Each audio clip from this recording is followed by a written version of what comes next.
여러분 함께 또 큰 박수 주시면 이 영화를 만든 박민희 감독님 그리고 김푸른 배우, 송선미 배우 함께 자리하시겠습니다. 큰 박수 부탁드립니다.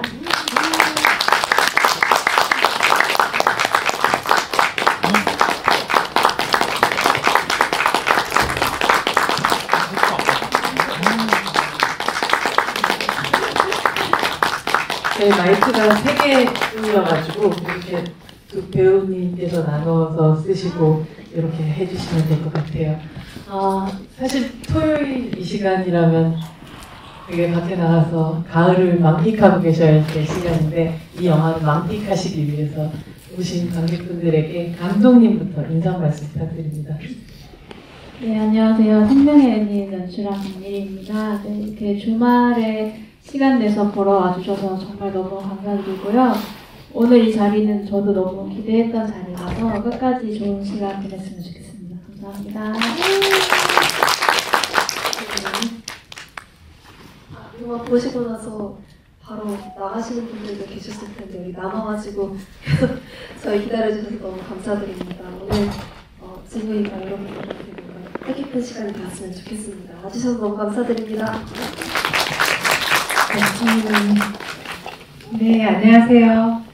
영화를 보시고 이렇게 남으셨다는 건 영화 보고 나서 같이 대화를 하고자 하는 마음이 있으신 거잖아요. 저는 그렇게 알게요. 그래서 너무 이렇게 남아주셔서 너무 감사하고요. 오늘 이 시간 소중하고 귀한 시간으로 우리 서로 깊게 연결되면서 대화해봐요. 감사합니다. 이 영화 생명의 은인은 제가 보고 나서는 굉장히 사력 있고 군더더기 없이 너무 재밌는 이야기다라는 생각이 들었어요. 특히나 그 무엇보다도 재밌는 얘기. 그리고 우리가 흔히 보통 이런 유의 이야기가 진행됐을 때 살짝 구덩이로 빠질 것 같은 어떤 위험 요소 같은 것들이 있을 것 같은데도 쭉쭉쭉 달려가는 재미가 있었던 그런 영화기도 해서 장르적 재미가 꽤나 큰 작품이어서 오히려 이 영화가 가지고 있는 주제적인 부분들을 너무 무겁지 않게 가져오는 그런 영화였다는 생각이 듭니다. 그 영화의 감독이자 또 시나리오를 직접 쓰신 분이 바로 또 박미리 감독님이신데요. 어떻게 이 이야기가 처음에 말하자면 이 주제나 혹은 아니면 등장하는 인물들이 먼저 구상이 되었는지 아니면 어떠한 장르적인 이야기들을 이렇게 섞어서 이런 이야기 만들겠다 하는 큰 그림부터가 좀 시작되는지 궁금합니다. 우선은 이제 장편 시나리오를 쓰고 싶은데 어떤 얘기를 해야 될까라고 고민하던 중에 이제 인터넷 기사에서 자립준비 청년분들이 500만 원으로 자립을 해야 된다 이런 기사를 읽고 그 500이란 돈이 너무 크게 다가왔던 것 같아요. 어떻게 그 돈이 되게 작은 돈일 수도 있고 누구한테 샤넬바까지 사는 거죠. 네. 그리고 또 어떤 분에게는 또 전 재산일 수도 있는 되게 절박한 돈이어서 이 돈을 저라면 어떻게 쓸까? 이런 질문에서 시작을 했던 것 같고 처음에는 이제 500으로 살아남기 이렇게 과제를 잡아놨어요. 500으로 살아남기. 네. 그래서 500으로 자립하려는 사람 그리고 500으로 내가 마지막 수술일지도 모르는 수술을 앞두고 있는 시한부 그래서 이 500을 두고 다투는 약간 장르적인 이야기로 시작을 했다가 이게 결코 가벼운 얘기일 수 없겠다 그리고 그냥 재미로만 갈 수는 없는 얘기겠다라고 생각이 들어서 디벨롭 됐던 것 같습니다. 네. 그러네요. 이게 아예 조금 더 500이라는 그 돈에서부터 시작했다는 것 자체가 좀 흥미로운 그런 부분이기도 한 것 같네요. 사실 이 500을 각자 상징하는 두 명의 인물들이 여기에 또 등장을 하고 각자 이 돈을 우리가 사회에서 통용되는 가치인 화폐를 각자 다른 방식으로 소중히 여기고 또 다른 방식으로 필요로 하는 두 인물들이 등장을 하게 되는데요. 여기 이제 세정이와 함께 또 은숙이가 등장을 하게 되죠.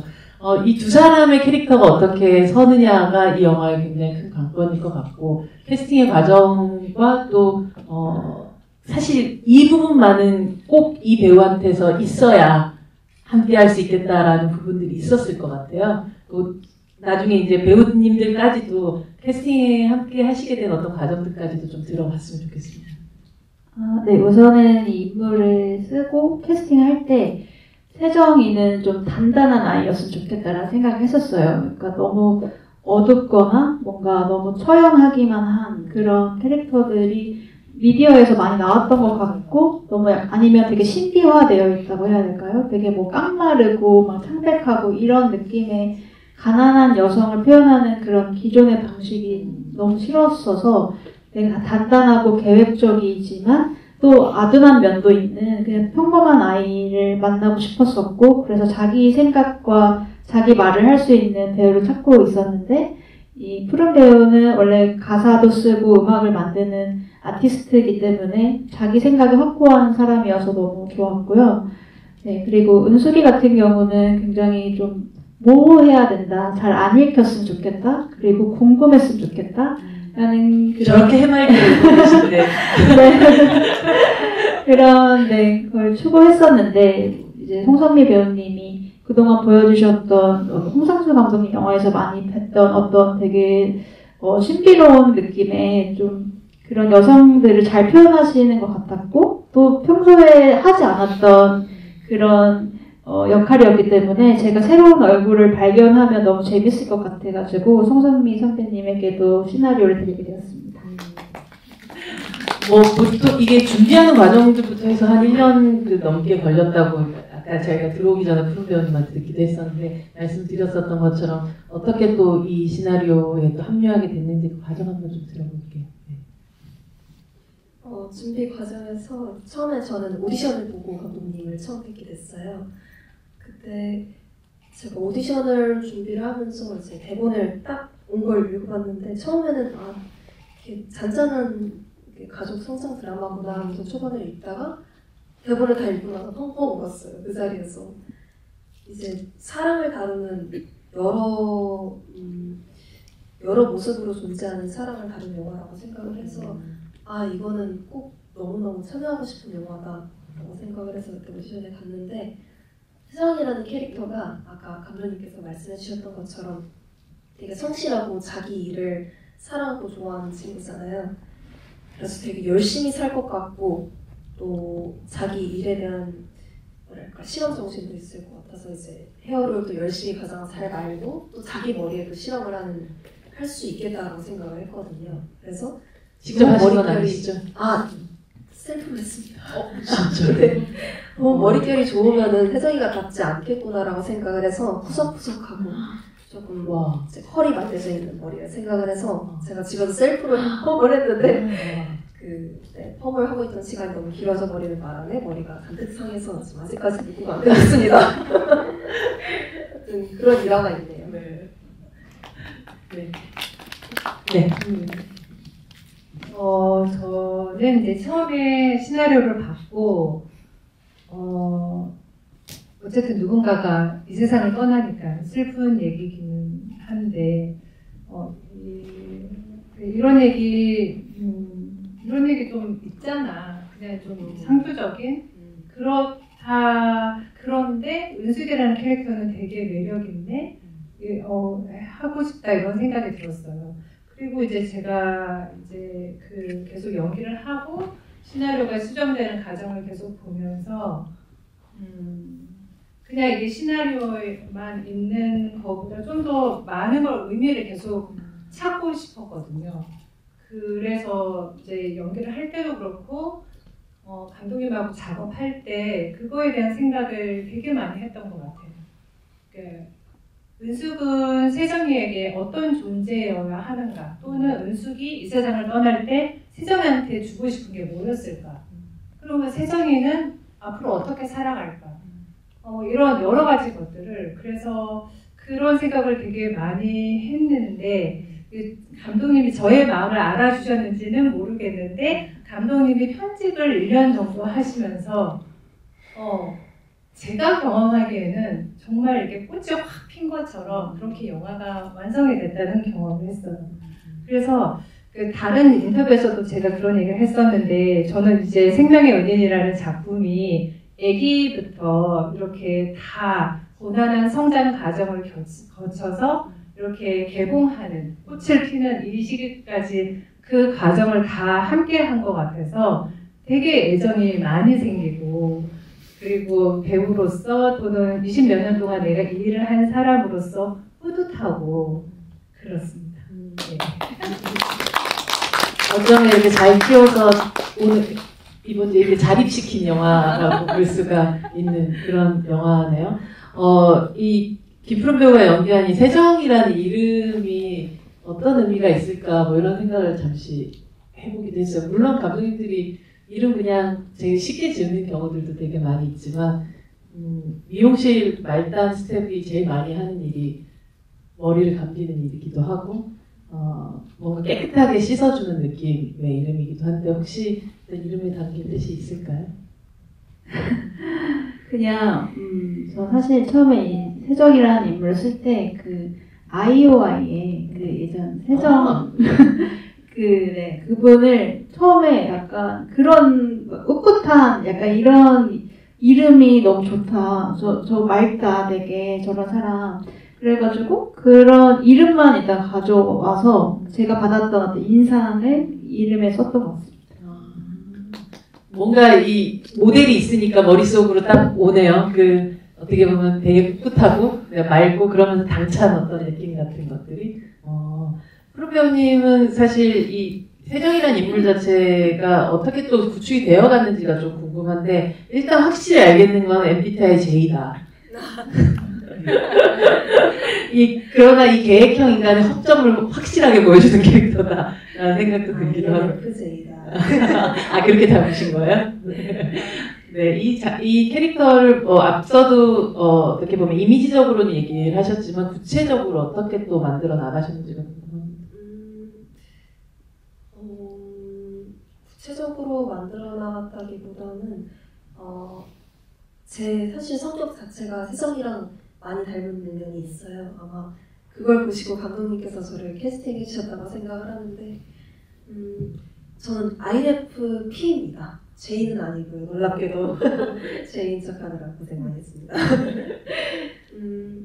계획적인 면을 제외하자면은 혜정이처럼 조금 외로운 성향을 많이 가지고 있고 또 그걸 숨기기 위해서 열심히 일을 하는 뭔가 제 안의 외로움을 숨기기 위해서 어떻게든 계속해서 움직이려고 하는 성격이에요. 그래서 제가 서정이처럼 부모님 없이 큰 인물은 아니지만은 이제 외동이었고 부모님께서 맞벌이셔가지고 항상 집에 혼자 있고 외로운 시간들이 되게 많았어요. 그리고 일찍 데뷔를 해서 뭔가 또래보다는 조금 성숙해야 된다라는 강박이 조금 있었고 내 인생 내가 책임지고 그쵸. 같이 출연하셨던 분들도 저보다 훨씬 선배님이시고 또 연기를 항상 이분들 사이에서 나는 성숙해야 된다, 애처럼 불면 안 된다라는 그런 눈치 싸움 속에서 연기를 배웠기 때문에 혜정이처럼 사회에서 빨리 적응하려고 노력하고 또 또래보다 성숙해 보이기 위해서 계속 일을 하는 게 세정이랑 닮은 면이 있었고 또 그런 부분을 사용해서 캐릭터를 좀 구체화시켰던 것 같아요. 내 속에 있는 어떤 것과 이 캐릭터의 공통점과 혹은 다른 점들을 계속 봐가면서 또 만들어갔던 캐릭터였던 셈이네요. 네, 그렇죠. 저는 이 은숙이가 너나 못 믿냐라고 얘기하던 이 뉘앙스에 빵 터졌었어요. 그러면서 이 캐릭터에 그냥 그때부터는 더 이상 아무도 의심 없이 빠져들어갔던 것 같아요. 이게 참 뉘앙스와 어떤 톤의 결정에 따라 이 캐릭터가 누군가가 봤을 때 좀 뭔가 민폐고 좀 얄밉기도 하고 좀 이상하기도 하고 그럴 사람인데 굉장히 정겹게 느껴지게 만들었거든요. 사실 이게 되게 쉬운 일이 아니라는 생각이 들어요. 그러니까 한 사람의 말투나 톤을 결정한다는 거 되게 한번 결정되고 나면 또 바뀌기도 힘들기 때문에 어떻게 또 은숙의 톤을 좀 만들어 가셨는지가 궁금해요. 톤을 어떻게 만들어야겠다 그렇게 생각하기보다는 일단 첫 번째로 제가 좀 예쁘잖아요. 박수 한번 주시죠, 여러분. 맞습니다. 은숙이가 이래서 사랑스러웠어. 네. 그래서 은숙이가 사람들한테 돈을 빌려서 갚지 않고 계속 막 회피하고 무망다니고 이런 삶을 사는 은숙이가 근데도 막 보면은 돈이 생기면은 막 이것저것 사고 막 옷도 사고 싶어하고 이런 은숙이의 얼굴이 그 얼굴에서 그게 좀 묻어났으면 좋겠다라는 생각이 많이 들었어요. 그래서 제가 그때만 해도 이게 얼굴에 이쪽에 기미도 좀 있고 이랬었는데 그래서 일부러 그것도 안 가리고 이렇게 좀 보였으면 좋겠다. 그리고 얼굴도 좀 이렇게 관리받지 않고 그 삶에 찌든 그런 느낌 이렇게 좀 부어 있고 이런 모습을 좀 보여주고 싶다라는 생각이 들어서 뭐 다른 촬영을 하거나 이럴 때는 자기 전에 뭐 짠 음식을 안 먹는다거나 이런 거를 보통 여배우들이 하잖아요. 근데 막 라면 먹고 자도 너무 마음이 편안한 그 어느 때보다 편안한 그쵸. 이건 먹어줘야 돼 이러면서 그런 그런 시간들을 보냈었고요. 그리고 그 은숙이가 그 삶에서 느껴지는 그거를 좀 많이 표현하고 싶었던 것 같아요. 그래서 옷 같은 것도 꼭 내가 꼭 입었던 옷 같은 그런 느낌이 들었으면 좋겠고, 아무튼 그런 생활에서 오는 그런 삶과 이렇게 밀착되어 있는 그런 느낌을 많이 주고 싶었던 것 같아요. 그게 좀 잘 표현이 된 것 같아서 되게 뿌듯하고, 네, 촬영하면서도 되게 카타르시스 느끼고. 사실 감독님이 지금까지 안 봤었던 송선 배우의 어떤 모습을 보여주고 싶다고 얘기하셨던 만큼 우리가 또 많이 봐왔어도 조금은 도회적이고 조금 더 차가운 이미지 같은 것들이 어떻게 보면 좀 과도하게 다른 모습을 보여주려고 노력하는 느낌보다 굉장히 자연스럽게 느껴지게 만들어서 그 부분이 되게 놀라운 부분이라는 생각이 들었었어요. 그건 물론 배우가 또 만들어가고 감독님이 또 써주신 어떤 부분들도 있겠지만 감독님은 사실은 시나리오, 2차원의 시나리오 안에서 배우를 쓸 텐데, 캐릭터를 쓸 텐데, 현장에서 그 배우에 의해서 아주 입체적으로 변모하는 캐릭터를 볼 때 짜릿함이란 저희가 못 느끼는 어떤 수준일 것 같거든요. 그런 부분을 두 배우한테 언제 느끼셨는지가 궁금합니다. 우선은 뭐 대본 리딩 때부터 너무 좋았고 두 분이 제가 원하는 어떤 지점을 딱 이해해 주셨다는 느낌이 받아서 빨리 막 촬영하고 싶다 이런 생각을 했었는데 가장 기억에 남았던 거는 그 학교 복도 씬이었어요. 그래서 졸업식. 네, 저 씬이 정말 저희가 딱 하루밖에 빌릴 수가 없었고 너무나 바쁜 촬영 현장이어가지고 사실 디렉션이랄 게 거의 없이 그냥 막 찍어 나가기 사실 바빴던 현장이었는데 제가 편집실에서 큰일 났다 이거 어떻게 하지 하고 딱 열어봤는데 너무 완벽하게 그 은숙의 모습으로 푸르미의 모습이 그 세정의 모습으로 딱 서 있는 거예요. 은숙이가 그 되게 짠해하기도 하고 얘를 정말 응원하고 싶기도 하고 근데 정말 얘를 환심을 살려고 온 것 같기도 하고 그런 오묘한 지점을 정말 선배님께서 잘 표현하셨다라는 생각에 너무 감탄했고 또 세정이도 그런 은숙을 보면서 약간 눈시울이 약간 붉어지는데 이 아이가 이런 존재를 얼마나 기다려왔을까가 그 얼굴에 다 잠겨가지고 그게 그래서 저희 포스터에도 그 장면들이 담긴 것 같아요. 네. 저도 그 장면을 정말 너무 좋게 봤고 뭔가 이 모든 게 다 담겨있는 그런 장면이라는 생각이 들었어요. 고생했다, 혼자서 애 많이 썼다, 축하해. 이 한마디 한마디가 되게 뜻을 다 담고 있는 그런 짧지만 역사가 담긴 그런 문장 같다는 생각이 들었었거든요. 그 대사를 한마디 내뱉을 때 송선 배우의 마음 어땠는지가 궁금해요. 기억해 보시면. 사실 이제 영화를 다 보셨으니까 은숙의 입장에서는 자기 아이를 보냈잖아요. 자기 아이를 보내고 선택한 사람이잖아요.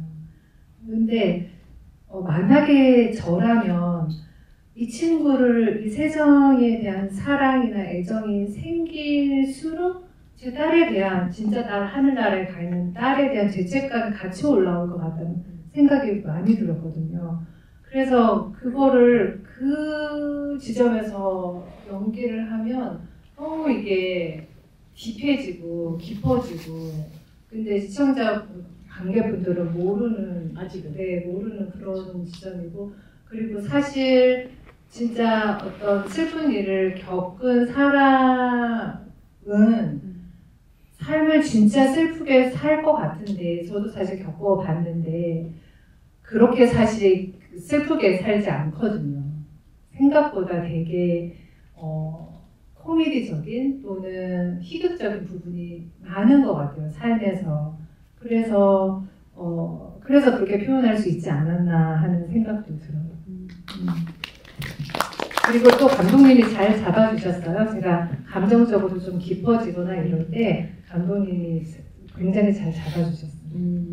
사실 은숙의 누가 봤을 때 전 천진난만하거나 해맑다 하는 게 세상을 몰라서 나오는 해맑음이 아니라 다 거친 후에도 결국은 남아있는 해맑음 같은 것들이 있는 캐릭터여서 그 순간에도 말씀하셨던 것처럼 막 그걸 아주 딥하게 표현하지 않아도 그 모든 게 저한테 좀 느껴졌었던 그런 연기였었던 것 같아요. 아까 얘기했었던 이 단어 속에 고생했다 혼자서 애만 있었다, 이것도 사실 또 이 세정이한테도 본인의 또 삶이 고스란히 담긴 말이었었고, 감독님 말씀하셨던 것처럼 오랫동안 누구한테서 듣고 싶었던 이야기였을 것 같거든요. 그 이야기를 선배님한테서 이렇게 딱 듣는 그 순간에 또 푸른 별은 어떤 느낌이었는지가 궁금합니다.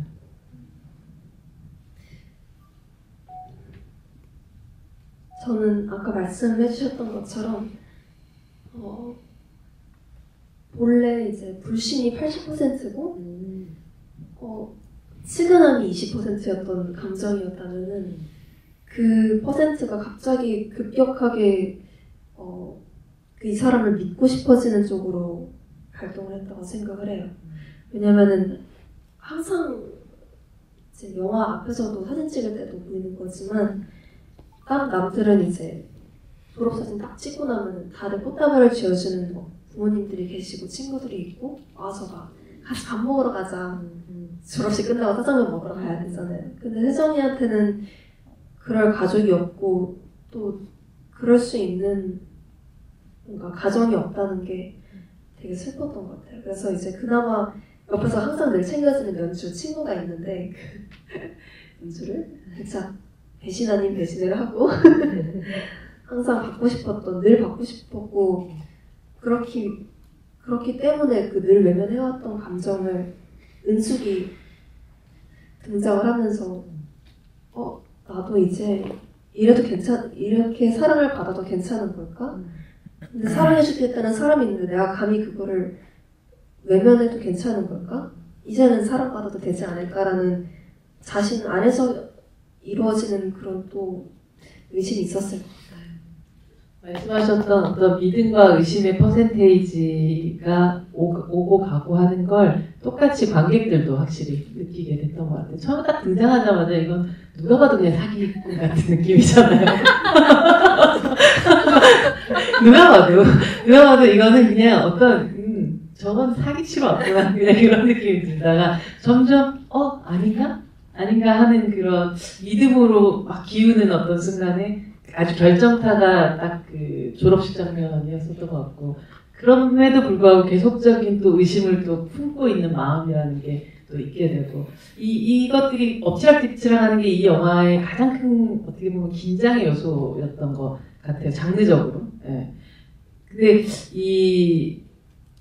그 돌잔치 사진에 보면 이렇게 얼굴을 이렇게 가려놓잖아요. 근데 원래 그렇게들 하나요? 기록들을? 네, 뭐 많이 자료들 찾아봤는데 아무래도 그 얼굴을 공개하고 싶지 않은 분들도 많이 계시기 때문에 뭐 스티커라든지 약간 이렇게 가려놓더라고요. 네. 그럼 결국 세정이는 엄마의 얼굴을 다시 못 보게 된 거죠? 네. 유일하게 확인할 수 있는 건 은숙이 얼굴밖에 없었던 거고, 그렇죠. 네. 네, 일단 저는 항상 좋은 영화는 한두 명의 주인공이 빛나는 영화라기보다 그 주인공을 둘러싼 세계를 잘 만드는 영화라는 생각을 하거든요. 그래서 여기 보면 그 사기를, 그 500만 원 사기를 친 도준이 엄마가 나오잖아요. 이 도준이 엄마를 바라보는 시선 역시 이 감독의 어떻게 보면 세상을 바라보는 시선이라는 생각이 좀 들기도 했었는데요.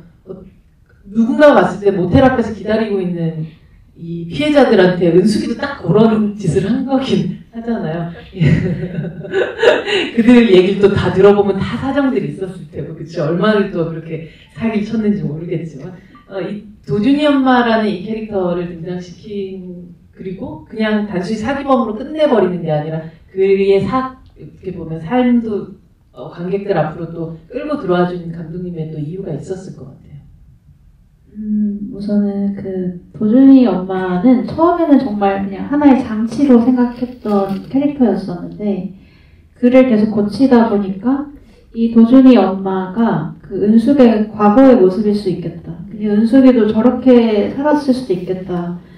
저런 그 은숙의 전사가 나오지는 않지만 그런 하나의 다른 인물로서 이 인물의 소개를 하고 싶다 이런 생각을 하면서 결국에 그 도준이 엄마도 엄마로서 또 자기 아이는 또 지키고 싶은 그 마음, 그 복잡한 그 마음이 은숙이의 삶을 약간은 좀 보여줄 수 있는 인물일 것 같다 해서 만들게 되었고, 그리고 은숙이도 그렇게 훌륭하지 않은 삶을 살았다. 그것을 그냥 보여드리고 싶었던 것 같아요. 그러니까 이 은숙이가 훌륭한 사람이어서 세정이가 믿고 싶었던 게 아니라 이 여자도 굉장히 모순이 많고 되게 안 좋은 면도 있지만 그럼에도 불구하고 또 세정이에게는 소중한 사람이었다라는 어떤 인간적인 그런 모습을 보여드리려고 했던 것 같습니다.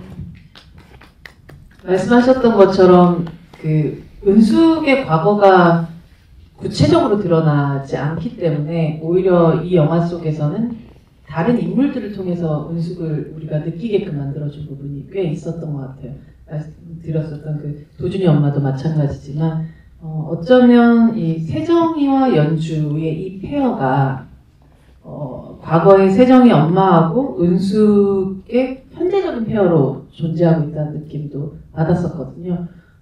사실은 왜 보면 연주 같은 경우는 되게 속물적이잖아요. 내가 진짜 금수저 코스프레 한번 해보겠다라고 생각하고 딱 샤넬백 빼고 거짓말 막 하면서 학교 다니고 있잖아요. 아마 다른 일이 없었다면 어쩌면 은숙이도 그러고 살았을 수도 있겠다는 생각도 들기도 했었고, 세정이는 엄마하고의 또 성격으로 좀 비슷하게 또 누군가 봐도 좀 답답한 방식으로 또 그렇게 올곧게 살았을 테고, 뭐 이런 그 것들을 감독님이 약간 의도적으로 좀 배치한 느낌도 받기도 했었거든요. 연주. 네. 정말로 또 연주도 정말 또 과거에 일을 겪지 않았으면 저렇게 또 살았을 것 같다. 약간 허영심이 있고 되게 친구들한테 눈치도 잘 보고 뭔가 자기만의 방식으로 이제 삶을 개척해 나가는 나름의 스타일로, 그러니까 그런 것도 또 은숙이의 어떤 또 다른 그 면일 수도 있겠다. 그래서 모든 사실 이 주인공을 다 소개하기 위한 주변의 인물들 그 세계를 만들려고 좀 했던 것 같아요. 네.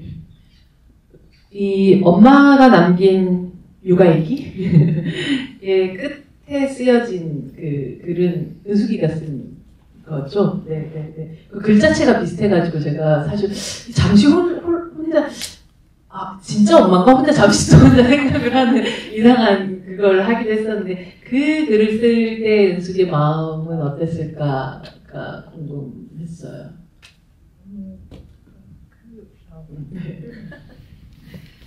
그래서 그런 시간들을 보냈을 것 같다는 생각이 들었어요. 잘 딸을 보내고 그리고 같은 또래에 또 좋아했던 친구의 아이가 있고 얘를 또 내가 케어를 해줘야 되고 또 바라보고 있으면 좋고 사랑스럽고 그러면서 또 하늘나라 간 아이가 생각이 나고 그래서 진짜 쉽지 않았을 것 같아요. 근데 이제 어느 순간에 은숙이가 진짜 온전하게 세정이를 사랑할 수 있지 않았을까?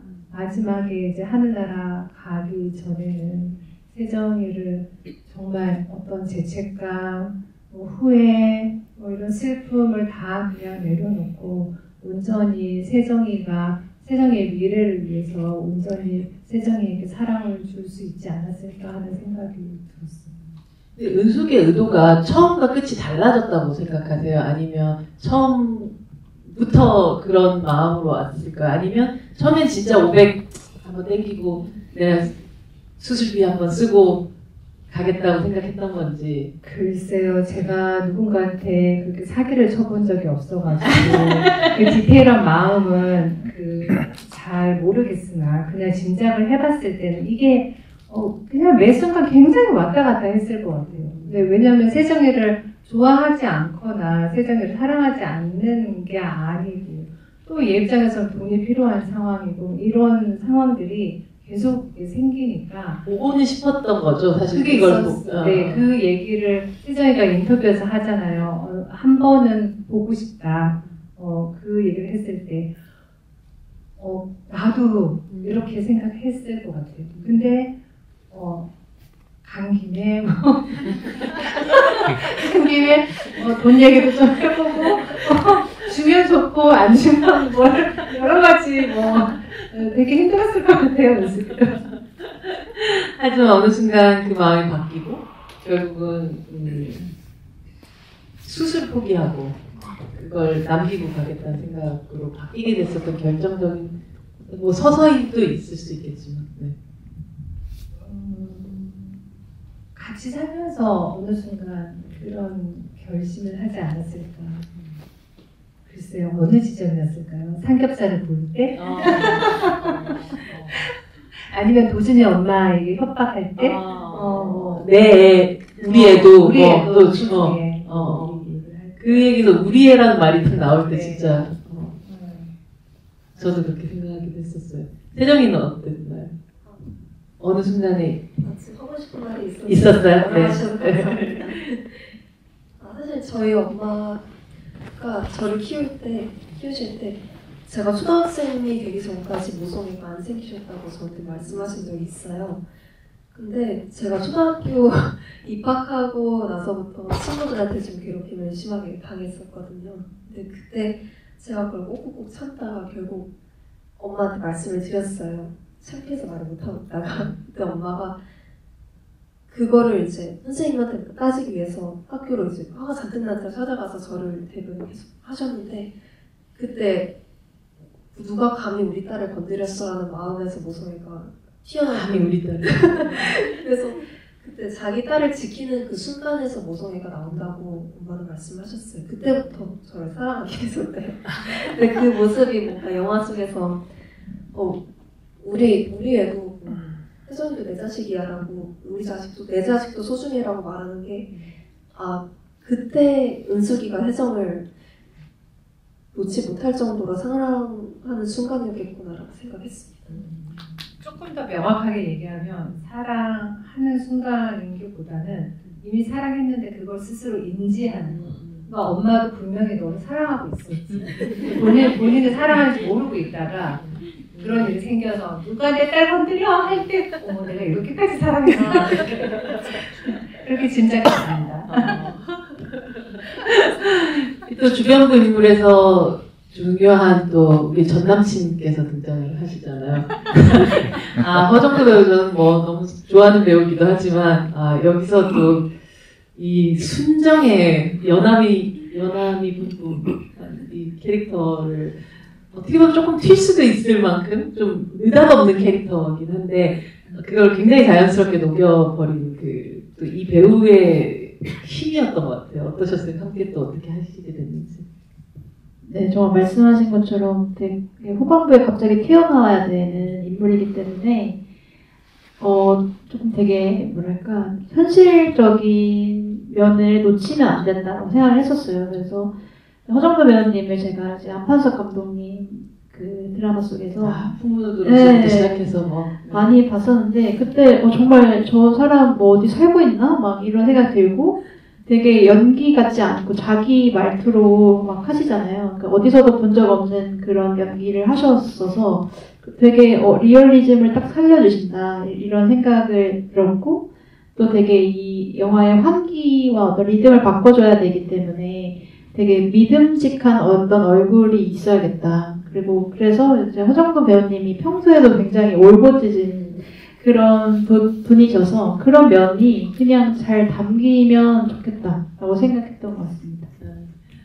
아까 세정 배우님이 얘기하셨던 되게 다양한 방식의 사랑, 중에 날 속여도 내가 믿고 싶은 어떤 상대를 향해서 끝까지 믿어주는 그 사랑, 모든 걸 다 뺏겨도 300만 원 뺏겨도 그래서 그 연기가 너무 사랑스러웠던 것 같아요. 사실 은숙이가 가고 싶었던 꿈의 이상이었던 발리라는 곳은 석양이 되게 예뻤던 곳이었는데 실질적으로 두 사람이 보는 건 일출이에요. 여기서는 이제 좀 다른 방식의 희망을 감독님이 좀 생각을 하시면서 그 시간을 선택을 하셨을까요? 네, 네, 헷갈릴 것 같은데 실제로는 일몰인데, 근데 이제 영화 일몰이었어요. 일몰을 찍은 건 맞는데 일출 네, 연출적으로는 일출이 맞아요. 네, 왜냐면 새벽을 둘이 같이 보내고 이제 그 마지막 밤에 이제 서로 고백을 하고 삶을 안아주고 아침에 이제 그 태양을 맞이한다, 이런 흐름은 일출이 맞고, 근데 실제 촬영은 일몰이어가지고 아마 헷갈렸을 것 제가 같아요. 말씀을 그래서 네, 그런 이제 둘의 어떤 이제 사정을 다 알게 되고 안아주고 또 새로운 어떤 그런 희망을 좀 보여주고 싶었고, 그리고 석양이나 뭐 일출이나 이런 붉은 어떤 바닷가의 이미지를 생각했던 이유는 이게 화재 사건으로 맺어진 인연이기 때문에 약간 불의 이미지와 약간 치환할 수 있는 그런 걸 생각해서 그런 바닷가 씬에 꼭 넣고 싶었거든요. 그래서 불이라는 게 누군가를 죽게 만드는 되게 무서운 거지만 또 어떤 희망의 상징이 될 수도 있는 또 양면적인 그 성질을 가지고 있기 때문에 그런 것을 표현하고자 그 바닷가 씬을 찍었던 것 같습니다. 와우, 시간이 이렇게 금방 가네요. 여러분들 질문할 시간을 제가 빨리 드리도록 하겠습니다. 손 들어주시면. 네, 마이크가 이쪽에 있어가지고 목소리 저희가 좀 조그마한 공간이니까 목소리 충분히 들릴 수 있을 것 같아요. 제가 또 설명해 드릴게요. 네. 저희거든. 지금 이렇게 얘기해. 네, 말씀해 주시면 제가 전달을 할게요. 혹시 뒤에서 안 들리시면. 영화 잘 봤고요. 영화 보면서 생각나는 거는 올 상반기에 야당의 컨셉이 잠깐 생각났었고. 야당의 컨셉이요? 네. 예. 그리고 재작년 2년 전에 개봉한 빅슬립이라는 영화 있는데 네. 거기서도 이제 그냥 자기 위한 장소가 필요한데 네. 그걸 못 구해서 다룬 스토리거든요. 네. 그게 좀 생각났습니다. 네. 제가 드린 질문은 네. 만약에 에필로그를 만든다면 어떤 스토리를 만드실 건지 그게 궁금했습니다. 네, 에필로그를 만든다면 이 인물들의 후일담을 어떻게 좀 만들어 보고 싶으신지에 대한 질문 주셨으면 뒤에 분들 들으셨죠? 네. 네. 에필로그 격의 장면을 사실 찍었었는데, 네, 1년 후고, 이제 연주가 약간 정신을 차리고, 정신을 차리고, 네, 그걸 다시 중고나라에 팔러 가려고 하고, 이제 세정이 집에 들어와서 사는 그 둘이 동거를 하게 되고, 세정이는 미역국을 먹을 수 있게 되고, 그러니까 생일을 축하할 수 있게 되면서 약간 끝나는 씬을 찍었는데, 너무나 제가 이 인물의 미래를 결정하는 것 같아서 각자 관객분들이 이 세정의 마지막 모습을 보고 각자 떠올리시는 게 더 이 영화의 여운과 그 의미에 맞겠다 싶어서 삭제를 했습니다. 피터팬과 중고나라까지 다 나오는 현실적인 영화가 될 뻔했네요. 네, 다음 질문 가도록 하겠습니다.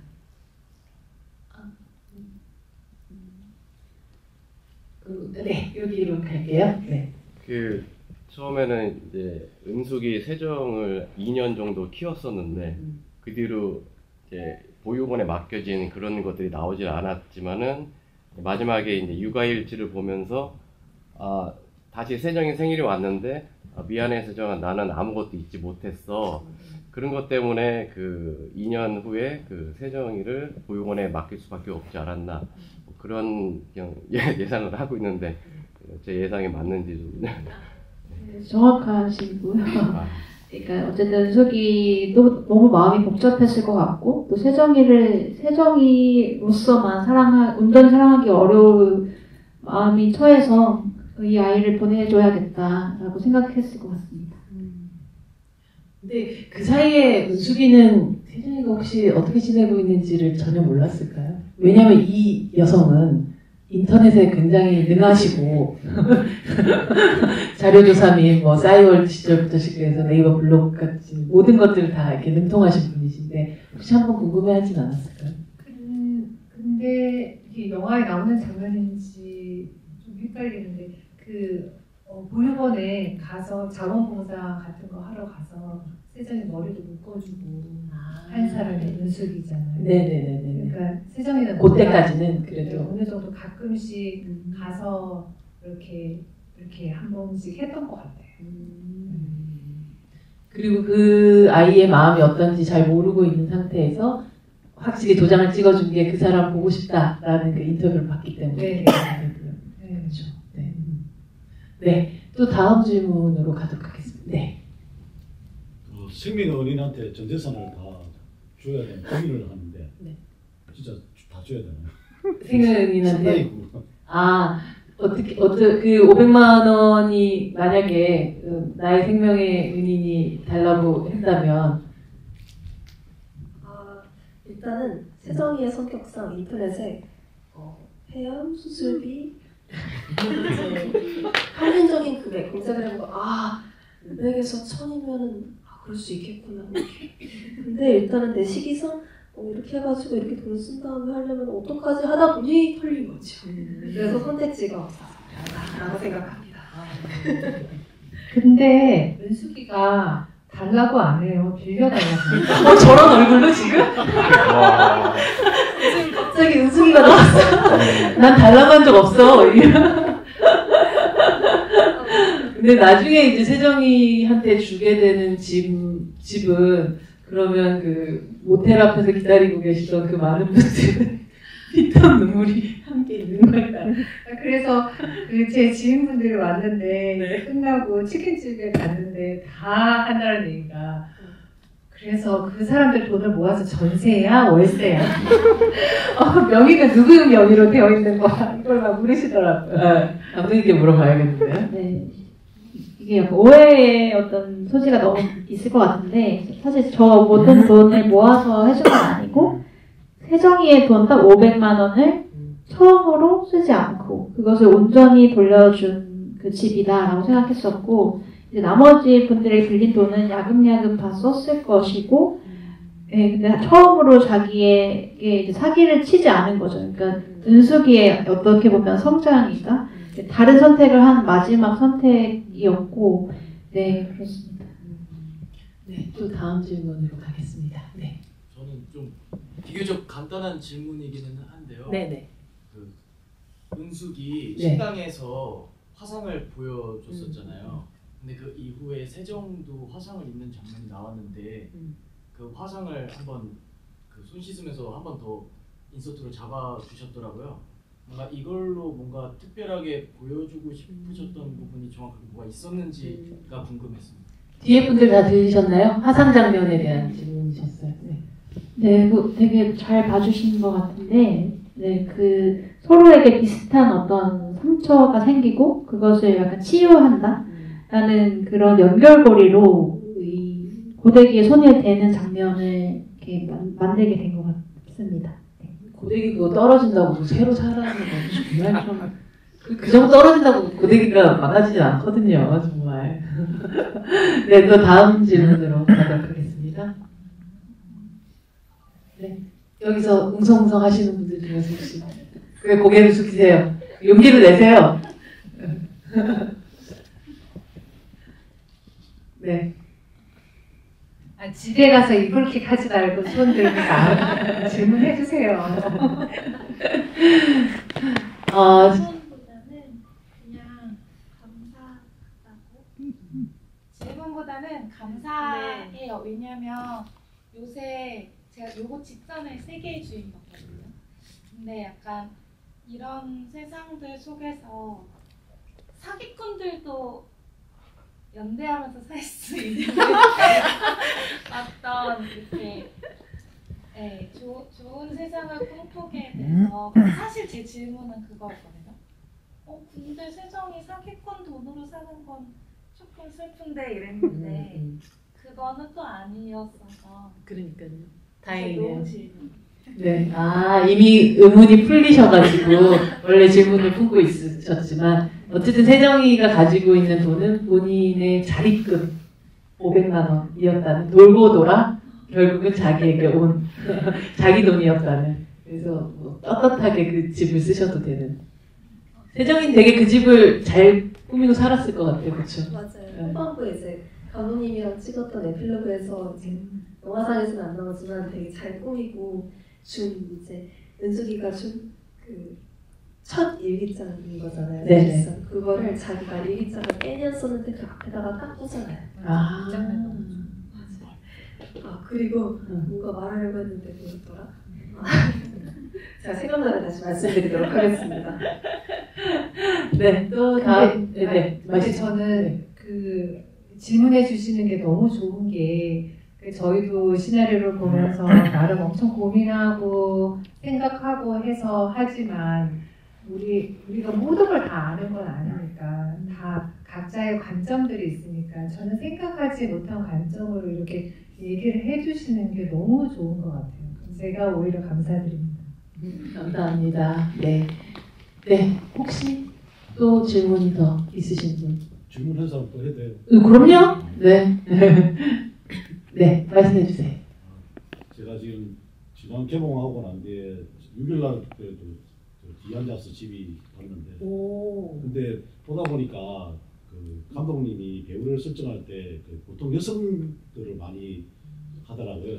그런데 남성을 중간에 한 사람을 넣었을 경우는 또 어떻게 이끌어 연출을 하셨는지 상당히 좀 궁금해요. 왜냐하면 대부분이 엄마와 딸이라든지 지금 영화들이 대부분 여성들로 다 구성이 되더라고요. 네, 네. 제가 그 영화를 워낙 많이 받아시고, 네, 네. 그게 좀 남자를 중간에 넣었을 경우는 어떻게 연출이 됐을까 상당히 좀 궁금해요. 네, 감사합니다. 네. 일부러 뭐 여성, 남성 이렇게 나눠서 이렇게 설정한 건 아니고, 이제 은숙이를 소개해줄 또 다른 인물이 필요했는데, 어떤 사람이면 좀 말이 조금 더 될까, 이 여자에 대한 애정이 있는 약간 전 남친이면 좋겠다. 그게 이제 사람들이, 나 전 남친이야 했을 때, 그럴 수도 있지라는 그게 이제 저렇게 예쁜데, 네. 목소리가. 그렇게 설정하게 된 것 같습니다. 네. 그 현장에서 사실 이제 여성 서사들이 흘러나가는 와중에 이제 들어온 허정도 배우는 어떻게 본인이 이 안에서 어울려야겠다, 뭐 이런 어떤 좀 어려움 같은 건 없으셨대요? 네, 항상 이 영화에서 가장 큰 남자 배역이다 이러면서 되게 좋아하시는데. 네, 어쨌든 이 영화의 후반부를 또 끌고 가는 어른이시니까 그 부분에 대해서 자기가 어떻게 하면은 관객분들에게 이 뒤의 여정을 더 끌고 같이 갈 수 있을까에 대해서 같이 고민해 주셨던 것 같습니다. 그러고 보니까 또 은숙이 세정이한테 되게 좋은 어른을 옆에 또 2개 하고 떠난 셈이기도 했던 것 같네요. 여러분들 모두 또 아시는 분들 많이 아시겠지만 푸른 배우님은 또 이렇게 가수로서 아주 활발히 활동하는 또 다른 직업이 있는데, 그래서 노래방 장면에서 노래 한번 부르시나라고 생각했는데 결코 감독님 노래를 또 안 시키시더라고요. 바로 직전 지부에서 그런 얘기가 나왔었어요? 진짜? 이거 감독님께서 말씀해 주시는 게 재밌을 것 같습니다. 네, 만약에 거기서 노래를 불렀다면 이제 친구들이 넌 재능이 이거구나 하면서 이제 너 이제 미용실 그만두고 가수로 데뷔를 하고 그 완전 분위기가 바뀔 것 같아서 한 소절도 부를 수 없게 했습니다. 최근에 또 작년쯤에 나왔었던 김푸른 배우의 가수님의 노래 빛이라는 노래 가사에 보면 있잖아 세상은 말이야 간절한 사람 싫어해 네가 두 손 모아 기도한 이들만 어떻게 알고 망쳐버린지 몰라 그래도 난 내가 일어서길 바래 라는 가사가 있더라고요. 이게 작년 말쯤에 내놓은 어떤 앨범에서 이 영화를 찍은 이후에 나온 앨범이잖아요. 그래서 어떻게 보면 이 세대의 답답함이나 무력감 그럼에도 불구하고 품게 되는 희망 같은 걸 이 가사에서 저는 좀 읽게 됐거든요. 한 사람이 뭐 배우로서도 활동을 하고 또 또 뮤지션으로서도 활동하고 하면서 결국은 이 작품이 또 다른 나의 창작물에 영향을 서로 끼친다는 생각을 좀 하면서 듣게 됐었던 음악이기도 했던 것 같아요. 이 생명의 은인이라는 작품이 본인의 또 음악 세계 안에서 또 어떻게 깃들었는지가 좀 궁금하더라고요. 사실 아까 말씀해주신 빛이라는 곡이 제 자신한테 하고 싶었던 말들, 제가 듣고 싶었던 말들을 엮어낸 곡이에요. 그리고 세정이한테도 어쩌면 하고 싶었던 말이라고 저는 생각해요. 아까도 말씀드렸다시피 세정이랑 제가 많이 닮았기 때문에 제가 듣고 싶었던 말이라면 세정이도 너무나 살면서 듣고 싶었던 말이라고 생각했는데 작품 내에서 은숙이가 그 역할을, 빛의 역할을 해줬다고 생각해요. 그리고 또 생명의 은인에서 빛 그리고 불이라는 매개체가 되게 상징적인 그런 거잖아요. 그래서 어쩌면 마마걸, 이제 같은 앨범에 실렸던 마마걸이라는 곡이 있는데 빛이 실렸다면은 어떤 느낌이었을까 또 한편으로 궁금하기도 하네요. 조금 세정이의 입장에서 그려진 곡인데 마마걸 같은 경우에는 어쿠스틱 버전의 마마걸은 뭔가 후반부에 Treat me like I'm 8, 내가 8살인 것처럼 다뤄줬으면 좋겠어요 라는 가사가 있는데 항상 어른스러워야 했었고 또 일찍 사회에 적응하려면은 터스에도 불구하고 그냥 눈 감고 살아갔어야 했던 그런 세정이의 마음을 조금 대변했다고 저는 생각했습니다. 네. 그래서 실리게 됐어요. 실리게 됐어요. 송선우 배우님, 이 생명의 은인은 배우 생활을 하는 본인에게 어떤 은인으로 남게 될 것 같은 영화인가요?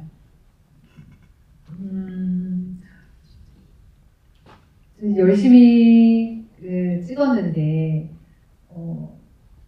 다들 너무 좋게 봐주셔서, 그리고 아까도 잠깐 말씀드렸다시피 저희가 아직 얻지 못했던 어떤 의미들을 보시는 분들이 하나씩 찾아줄 때 제가 어떤 느낌이 드냐면 얘가 자체 성장하고 있는 것 같은 그런 느낌도 들거든요. 그래서 모르겠어요. 제가 이 일을 한 지 지금 7년, 8년이 되는데 저는 이 작품이 첫 작품 같은 그런 느낌이 있어요. 제가 꼭 만든 것 같고 제가 제작한 것 같고 자식 같은 그런 느낌이 있어서. 만드셨죠? 네. 네. 그래서 되게 저한테도 의미가 크고 새롭고 힘나고 막 그래요. 뭔가 오늘 돌잔치 같은 날이네요. 막 태어난 송선우 배우님께 박수 부탁드립니다.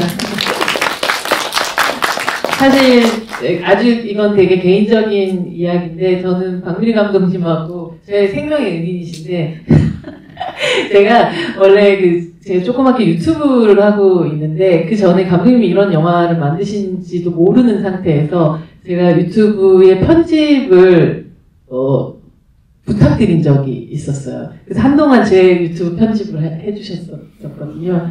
그랬는데 이제 어느 순간 저 혼자 이제 해보겠다고 혼자서 막 하다가 그 전날 하루 종일 했던 편집을 다 날려먹고 자막을 오늘 올려야 되는 상황인데 자막을 못 올리고 있는 그런 상황이 됐던 거예요. 근데 저는 그때 부산영화제에 와 있었던 상황이었었는데 그때 감독님한테 혹시 어떻게 하는 방법이 있을까 해서 전화를 했었는데 되게 희한하게 제 건너편에 있는 카페에 앉아 계셨던 거였어요. 그래서 감독님이 제가 부산영화제 오픈토크 진행을 하는 동안 제 컴퓨터를 들고 앉아서 하루 종일 자막을 치고 계셨어요. 그래서 그날 그 회차가 올라가게 됐던 제 생명의 은인이시고 오늘 이렇게 뭔가 그 빚을 갚았는지 잘 모르겠지만 이렇게 함께 하면서 또 감독님의 그날 너무 이 사람이 세상을 좀 바라보는 어떤 느낌 같은 걸 제가 또 받았었던 되게 감사했던 그런 날들이 있었는데. 네, 정말 인연이란 무엇일까? 그러니까요. 정말 운명이란 뭘까? 맞아요. 이런 거를 또 한 번 더 느꼈던 것 같고 어떻게 그럴 수가 있을까요? 저 부산 영화제 딱 이틀 있었는데 딱 그때 이렇게 연락이 오셔가지고 그렇게 해드렸는데 사실은 저는 네, 이렇게 또 모실 수 있게 돼서 너무 또 감사하고 저희한테도 은인이신 것 같아요. 너무 감사합니다. 네. 아무래도 한 감독이 다음 작품을 찍는다는 게 되게 쉽지 않은 그런 시대에 또 살기도 하는데 감독님의 이번 작품을 제가 딱 이제 데뷔작을 보고 나서 그 어떤 다음 작품들을 만들지 되게 궁금해지는 새로운 감독이라는 생각이 드는데요. 앞으로의 어떻게 보면 다음 이야기들에 대한 어떤 구상이라든지 어떤 이야기들 좀 만들어가는 또 사람이 감독이 되고 싶은지가 또 궁금합니다. 정말 다음 작품이 꼭 있었으면 좋겠다는 생각을 네, 하는데 그냥 막연하게 떠올리는 거는 어떤 이번에 이제 구원에 대한 이야기, 그 사람을 구하는 이야기를 썼다면 사람이 만났을 때 꼭 그렇게 행복할 수만은 없잖아요. 그러니까 누군가를 만나서 파멸에 이르게 하는 또 반대면도 한번 들여다보면 어떨까? 그냥 그런 생각으로 다음 이야기를 그냥 이렇게 생각만 하고 있습니다. 그 파멸 궁금한데요? 저 약간 좀 파멸 쪽에 좀 끌리는 스타일. 그렇죠. 성선배님 오늘도 함께 하신 그 관객분들에게 마지막 인사 말씀 부탁드립니다. 여러분 너무 감사합니다. 제가 GV를 하러 왔는데 여러분의 사랑을 듬뿍 받고 가는 것 같아서 너무 기분이 좋고 그리고 제가 말씀 안 드려도 아시죠? 주변 분들에게 입소문 많이 내주세요. 감사합니다. 네, 정말 부탁드립니다. 그럼 배우님, 네, 마지막 인사 부탁드립니다. 오늘 너무 좋은 질문을 많이 해주시고 되게 재밌는 말도 많이 들었는데 제가 질문에 대한 답보다 제가 하고 싶은 말을 더 많이 해버린 것 같아서 조금 죄송하기도 하고 그리고 또 들어주셔서 너무 감사합니다. 영화 바로 보러 와주셔서 너무너무 감사드리고 아까 말씀하셨던 사람이 있으면 잘 부탁드리도록 하겠습니다. 감사합니다. 감사합니다. 남경님 말씀 부탁드립니다. 네, 너무 뜻깊은 자리 같이 해주셔서 정말 너무 오랫동안 기억에 남는 그런 자리인 것 같고요. 여러분들에게도 이 작품이 진심으로 다가갔으면 합니다. 감사합니다. 네, 부탁드립니다. 말씀하셨던 것처럼 SNS, 공간, 스포만 제외하고 모든 걸 다 올려주시면 감사할 것 같고요. 또 다음 기회에 이 작품, 또 혹은 파격적인 파멸의 이야기로 여러분들 함께 만나뵐 수 있으면 좋겠습니다. 남은 주말 행복하게 보내시고요. 오늘 함께 해주셔서 너무 감사드립니다. 감사합니다.